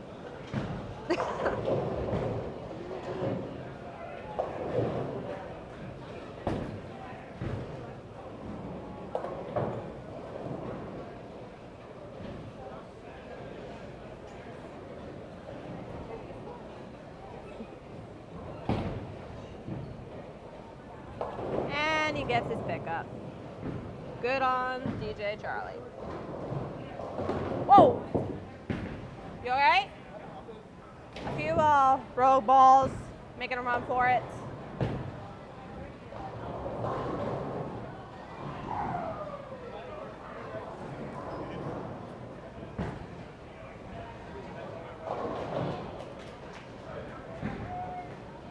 One of the amazing things about bowling balls is how resilient they are. Granted, they've fell on most of the floor around here is vinyl or carpet, and then of course the wood of the bowling lanes themselves. So I mean, if they were tile, there is a chance that some of these balls probably would crack a little bit. Hopefully, the damage is not severe on these balls at all. I guess we'll find out later. I think that was Michael's and he dropped it, but I have one. That one I think it's Michael's. I think it fell out of his pocket. But you hang on to that one. I'll give Michael another one. You can that way if you want to. We're gonna put this on that side so you can actually observe yourself later.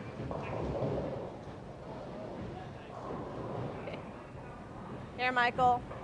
You dropped your card, so I got you another one. Oh, I did? It fell out of your pocket. I told him, he picked it up. I told him to keep it. I'll just give you a fresh one. No, I'm gonna put it in my wallet. Safer bet, yeah. You're welcome. Well, I know you're probably going to want to observe, take the opportunity to observe. Yeah, no.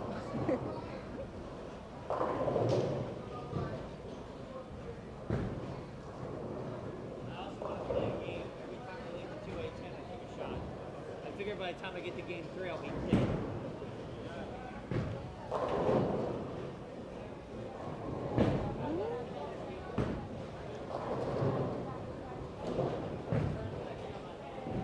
May just be this pair too, because none of us are doing really great.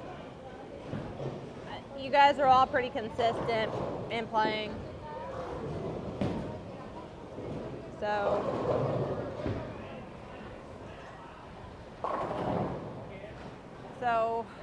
I finally learned player A's name. His name is Jeremy. So Jeremy will be so Jeremy is our military hat. No idea if Jeremy is military or not, but I'm not asking. It's not his business. He could be just like my husband, a huge avid supporter of the military, like our family is. We support all our friends and family in the military just because they do give their support. So whether or not Jeremy is military, I am thankful to any veterans and military men and women, especially those that happen to be joining us in the USBC bowling league and tournaments. So again, shout out and thank you to all our veterans, military, active, reserve, servicemen and women that have been donating their valuable, precious time to protect our home, especially as amazingly as it is. Today is the 11th of July, and literally in 2 months will be the 20th anniversary of a historic event in our lifetime, in my lifetime, especially in U.S. history, which would be 9/11, where we lost a lot of lives due to extremist opinion. That's putting it very mildly, but I digress. So yeah, 2 months from now will be the 20th anniversary of a historic occasion. It was just announced in the news that a lot more of our soldiers will be returning home by the end of October, or not October, August. Sorry, August.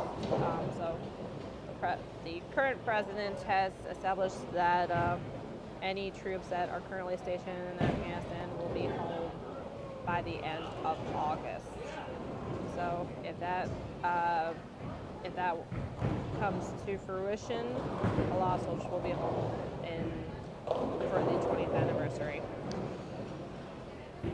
Right now we're entering the 10th frame. Jeremy just got a 8 or a 9 pickup spare right now, and he's on his final shot. Michael just got a 9-pin, so he has to get the pickup and then finish off with a strike. DJ will be after Jeremy's done, and Jeremy gets the strike he needs to finish off fairly strong, though unfortunately this is the 4th game. So 147 for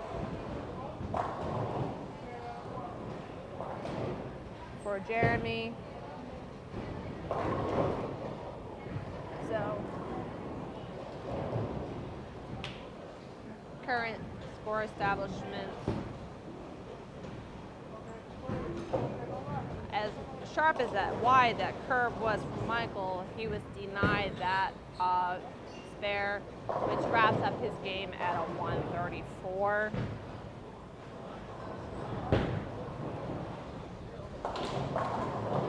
First strike of the 10th frame for DJ.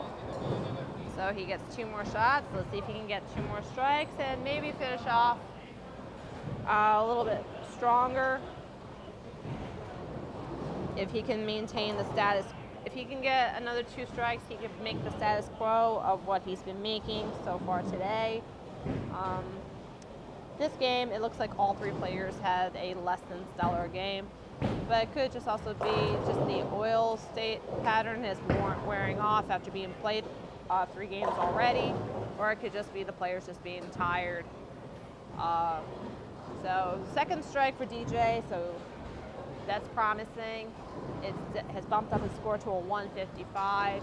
If he does wrap this up with 1 more strike, or even a 9, he'll be hitting 160, which will be right on par with what he's been playing since he started.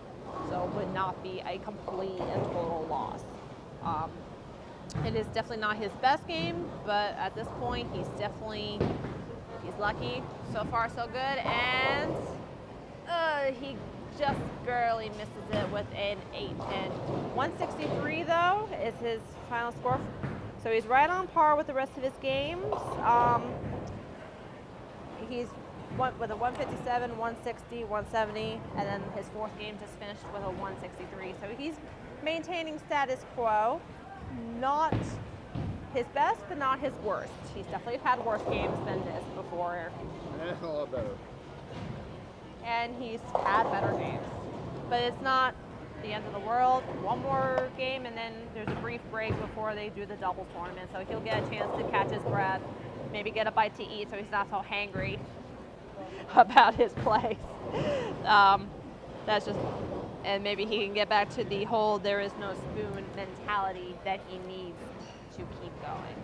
So 1 more hop over of lanes, wrap it up for the series, and he will be, and then of course with his handicap, he was given a handicap of 195 pins, it looks like.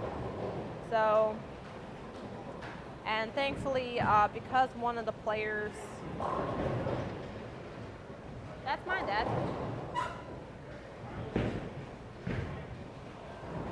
They're just supposedly, if what I'm seeing is right on the documentations of their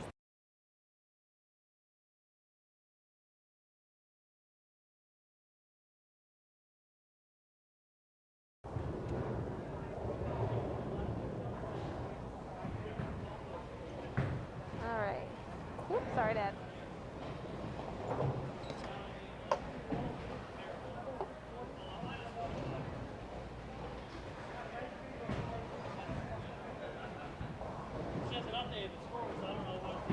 How much do you charge to record a game? Charge? It's free. Pardon? It's free. It's free? Yeah, we're just recording our games and then we stream it. That's it.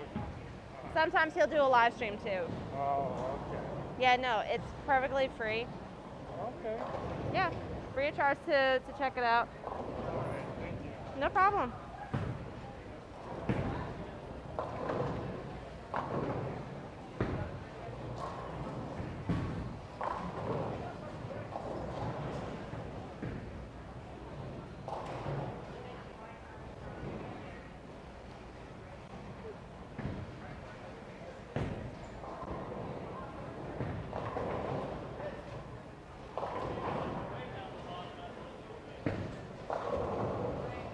Hey, Dad. Dad. Real quick, Dad, into the mic. Can you just relay once again how anybody can access Local Bowler? Remind them of how. Go to localbowler.com or go to Facebook and look up the page Local Bowler. And is it free? 100% free, no charge to access. So anybody can see it anytime. All you need to do is just give a heads up if there's any particular and if you happen to ever see DJ, you could definitely ask him further questions about it, and he will definitely work with you for some more information. But yeah, no, because a gentleman was just asking me how much to charge to watch to get to like see a game, and I'm just like, it's free. But yeah.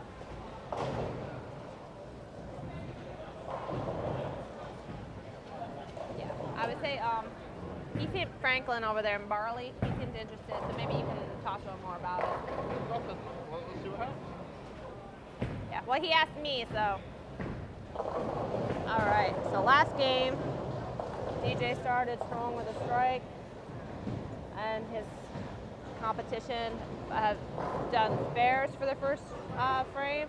Jeremy's got a strike as a second. Michael's up for what looks like an 8-pin, so he still has to finish off with a with that.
DJ so far has gotten 3 strikes, not in a turkey formation. He's got a double, a spare, and an 8 spare, and a strike in the 4th frame.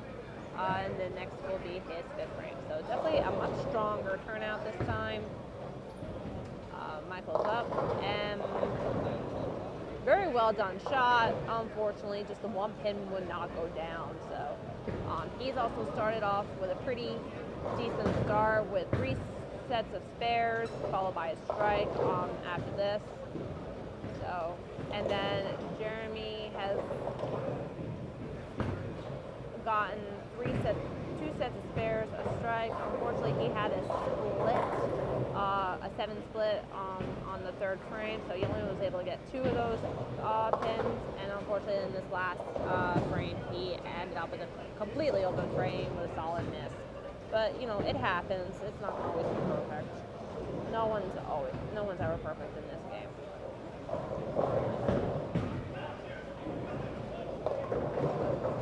Right now, everyone is just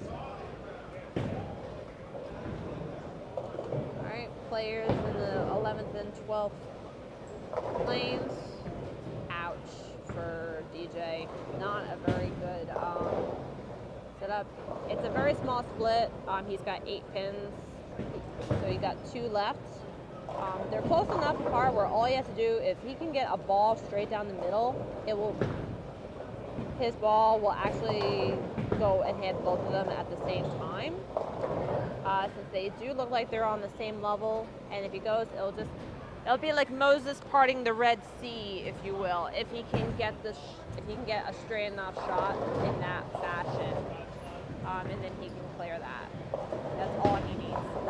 And so far, so good. Just like the Red Sea, he gets that pickup. Beautifully done by DJ. That is definitely a very good pickup.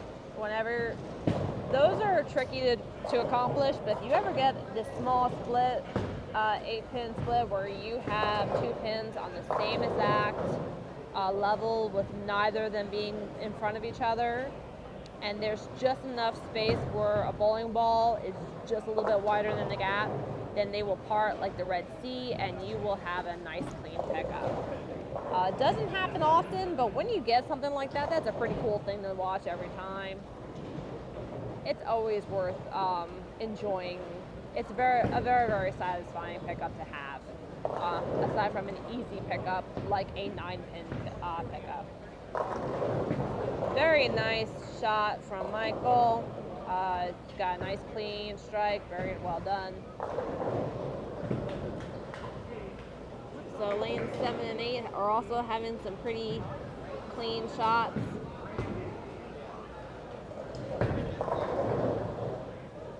Trying to get those pickups.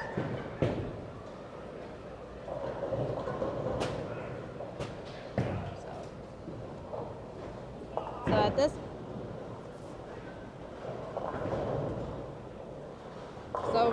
right now finishing up the final. So we're about halfway through the last game of the singles tournament. It's been about 2 hours and getting close to 2.5 hours since this whole thing started. Ooh, ouch. Looks like DJ slipped on his footing right there at the end, right when he was trying to make his follow through. And it ended up a little too far to the left, so he missed that spare. But he's still doing fairly well. He's already broken 100 at this point. Just need to hang in there, get a couple more marks, and he will be making a solid par for the course. Jeremy seems to have gotten stuck with another 7-pin split where he had to get only 2 out of 3 pins. Still 2 out of 3 ain't bad, as Milo says. Michael got another nice clean strike that time. Is he hoping to get a turkey in the next shot? I guess we'll find out on his next throw. Looks like Jeremy is bringing a new ball in from his arsenal. Most of the bowlers here you'll find will have at least 2 to 3 balls each. I personally just like 2. I'm pretty key like that. Ouch. So DJ's got a 7-pin split. or at least it doesn't look like it's being marked as a split, but there is a gap. He's got the head pin, a second pin on the left, and then a pin all the way in the corner, which looks like it's a 6 or 7 pin on the far left corner. So if he hits that, he's gonna have to hit that just right. Jeremy, with his new arsenal, has managed to get a nice smooth strike. DJ is going in for his cleanup, pickup, and yes, perfect deflection on the second pin, hit that pin in the corner, so it was very nice cleanup. Very nice pickup indeed. Michael going in for his third, hopefully for his third strike to get a nice turkey in the setup.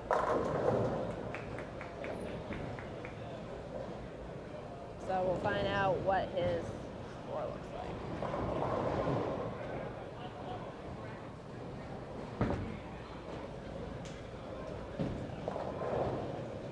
Most of the players here are just finishing up their last games of the last game of the singles tournament.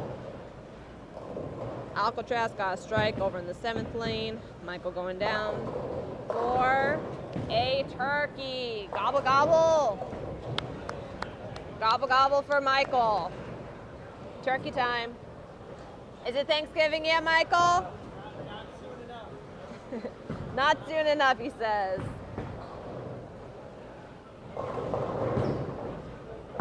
Maybe it's time for ham. It hasn't.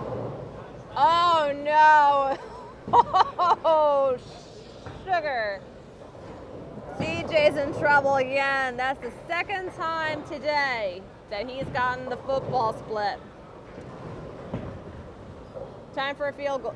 Another field goal shot for DJ. What are the odds that he get it twice in one tournament?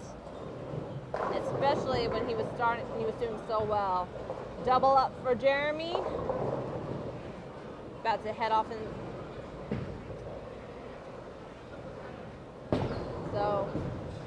and straight down the middle into a field goal. Field goal! It's good! Patriots suck. I'd rather go for the Miami Dolphins, sir. So yes, as everyone here knows, anyone who's bowled, everyone hates the field goal split. It is the most hated. Would you say it is, Jeremy? Field goal split is the nightmare of all splits for all. Even the pros hate it. Jeremy agrees with me. He's off camera, but he definitely agrees. It is definitely not a pleasant feeling to ever come across. Ham bone for Michael. He's got time for ham. Ham is on the menu for Michael.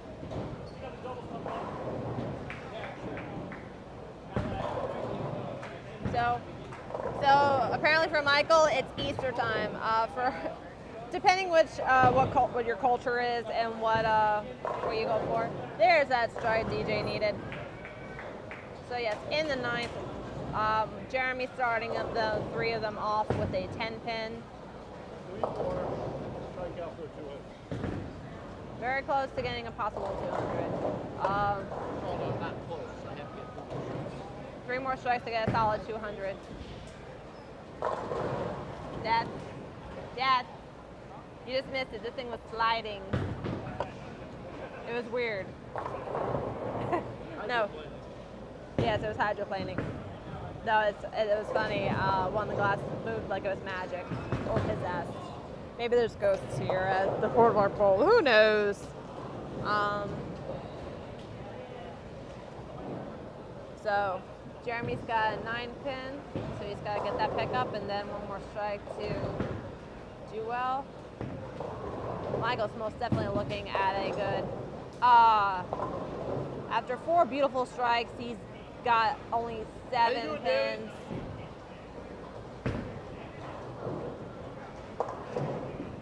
How you guys doing? I'm doing bad today. Welcome to my nightmare. You know, Yeah, he's not having the best games either, sir. 157, 160. Oh no, I'm shittier than that. I'm shittier than that. Thanks, you're making me feel better. Yo, my He's- first game, I barely broke 100. Oh no. This fourth game, I barely broke 100. I hit 150 something here and 140 something here. Charlie, you doing better than me. Hopefully that makes you feel better. Jeez, how the fuck you doing over here? Let's put it this way. I had to go in the "there's no spoon" speech. Oh, He 130. none of that's him. But he's also just got a ham bone. That's what I'm saying. Yeah, but he's just got a ham bone, so he's already at 213 right now. It's been difficult though. These rules are. My ball's been gutter.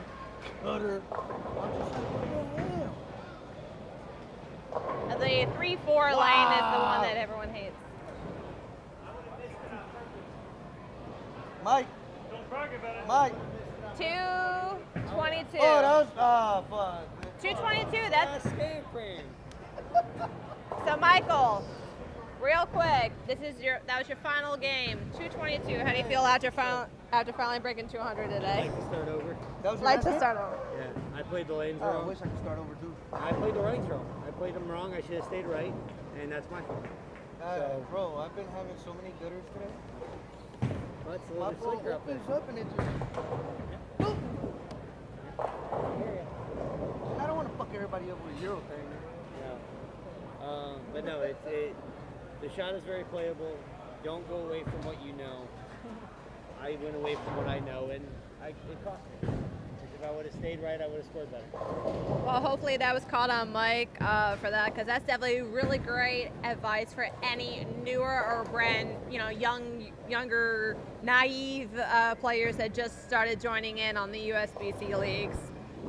Especially if anyone was here tonight that is just starting out.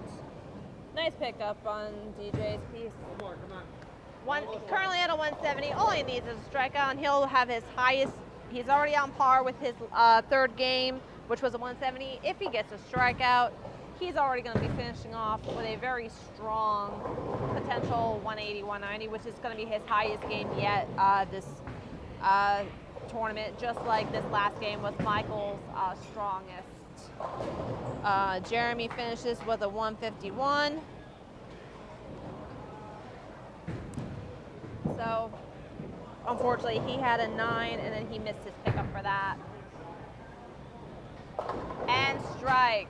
So, a good, strong finish for DJ, and he wraps up with a 180, his highest score of the day, along with Michael. So, that's the highest score that both of them have had. And I believe if you hit that there are QR codes attached to the information, so I believe the bowlers can actually scan that to access it. But I believe it was tournamentbowl.com to access your scores and standings. Yes, sir. So yes, again, tournamentbowl.com. There are QR codes attached to it, so this way anyone can access their standings at this time. So Michael finished with a total of 852 for the series. That's not a bad finish. Could have been worse, could have been better. I mean, I'm sure he had higher expectations. That 134 was not what I expected. Okay, so let's bring out the calculator, and then we'll put in the rest of it. So, oh, sorry. The computer will do it for me unless you really want to know. We were gonna put it down on our own anyway. Okay, let me just get the scores from the fourth game and then you can keep going. Whatever works for you. All right. So now one of the reps is here to make sure that all the scores are put in correctly and that they're adjusted in the computer. So for the final score, it is 1:45 in the afternoon. 145? Yep, and we've been the league has been for 2 hours, just short under 2 hours and 30 minutes of recording, and that's roughly about how long we've been playing. Not too shabby at all. So right now I'm just going to put down the scores. I'm going to turn off the mic here, and then probably the next time You're going to turn off the video. yes. We'll have the results. We'll let you know the results later tonight. Yep, chances are is chances are is that DJ will share with you at the probably during any video that was during the doubles tournament if he desires, or at least that's when he'll do his voiceover feedback. This is Kate signing off in the local bowl.